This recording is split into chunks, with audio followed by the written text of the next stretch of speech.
Aujourd'hui, les engrais sont de plus en plus utilisés en agriculture, même biologique. Des bactéries seraient-elles alors une alternative efficace? Nous avons cherché à observer le mouvement des racines des plantes en direction d'un élément nutritif, dans un premier temps, pour savoir si elles étaient capables de diriger leurs racines vers une source de minéraux éloignée de quelques centimètres de leur tige. Nous avons ensuite cherché à voir leur différence de croissance en fonction du type d'engrais, pour déterminer quel produit était le plus efficace entre un engrais organo-minéral NPK, utilisable en agriculture biologique, et des bactéries du type Bacillus amyloliquéfacien.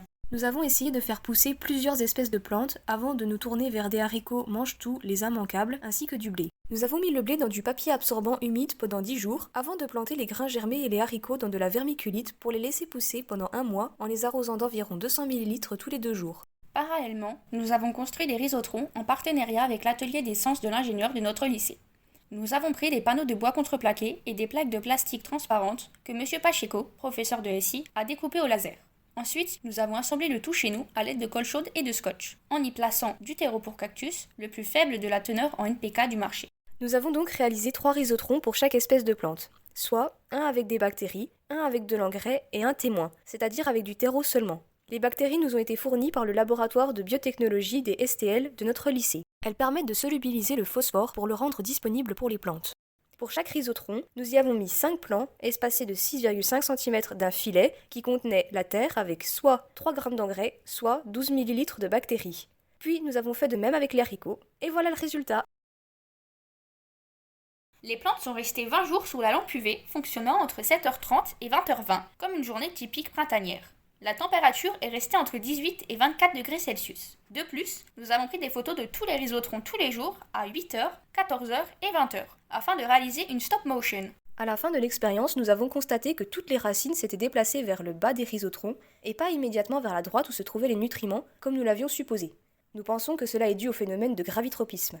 On observe que certaines racines se sont malgré tout dirigées vers l'engrais ou les bactéries. Cependant, leur mouvement n'est pas assez prononcé pour conclure véritablement que les plantes sont capables d'orienter leurs racines vers de meilleurs nutriments. Pour que notre expérience soit plus concluante, nous aurions pu placer au moins une racine dans le filet contenant les nutriments afin que la plante reconnaisse une solution nutritive et qu'elle oriente les autres racines dans sa direction. Nous voulions cependant voir si les plantes s'étaient mieux développées dans le rhizotron avec les bactéries, avec l'engrais ou seulement avec le terreau. Pour cela, nous avons ouvert les rhizotrons avec le blé de manière à pouvoir en extraire les racines sans les endommager. Puis, nous les avons rincés à l'eau et mis sur des feuilles noires afin de créer un contraste. Nous avons ensuite utilisé le logiciel Measuring 2 afin de mesurer la surface racinaire totale de nos 5 plants pour chaque rhizotron en utilisant l'outil couleur. On observe que la surface des racines de nos plantes est la plus importante dans le rhizotron contenant les bactéries. Pour aller plus loin dans notre expérience, nous avons de nouveau sollicité l'aide du laboratoire de STL en leur demandant de nous aider à réaliser des dosages de phosphore dans la terre à différents emplacements dans les rhizotrons du blé. Nous avions prévu de compléter ces dosages avec d'autres dosages de potassium, phosphore et azote à l'aide d'un kit spécial. Malheureusement, lorsque nous avons reçu le kit, il contenait des moisissures. Nous avons essayé de l'utiliser quand même, mais les résultats n'étaient absolument pas exploitables. Nous avons prélevé plusieurs échantillons pour vérifier que l'engrais et les bactéries n'avaient pas migré en dehors du filet. Nous avons donc d'abord prélevé ces échantillons, puis nous avons pesé 1 g de terre de chaque échantillon que nous avons broyé dans un bol avec un pilon et 5 ml d'eau distillée pour qu'il reste peu de résidus de terre. Nous avons mis chaque solution dans des tubes à essai que Camille a centrifugés durant 2 cycles de 5 minutes. En parallèle, nous avons réalisé notre gamme de solutions étalons en diluant différents volumes d'une solution de KH2PO4 à 0,5 mmol par litre. Camille a ensuite ajouté 1 ml des différents réactifs dans les solutions préparées avant de les laisser reposer 30 minutes. Enfin, nous avons mesuré leur absorbance à l'aide d'un spectrophotomètre à une longueur d'onde de 700 nanomètres. Avec le logiciel Regressi, nous avons tracé la courbe de l'absorbance en fonction de la concentration des solutions en phosphore. Puis, nous avons calculé cette concentration dans chaque échantillon de terre. Nous avons essayé d'exploiter les résultats obtenus, mais les concentrations en phosphore étaient tellement faibles que l'absorbance mesurée était très imprécise. Par conséquent, nous ne pouvons pas réellement utiliser ces données, mais nous pouvons supposer que les plantes ont absorbé du phosphore dans les rhizotrons contenant l'engrais et les bactéries. En effet, nous avons calculé que la concentration en phosphore était de 1,16 mmol par litre pour le rhizotron avec l'engrais.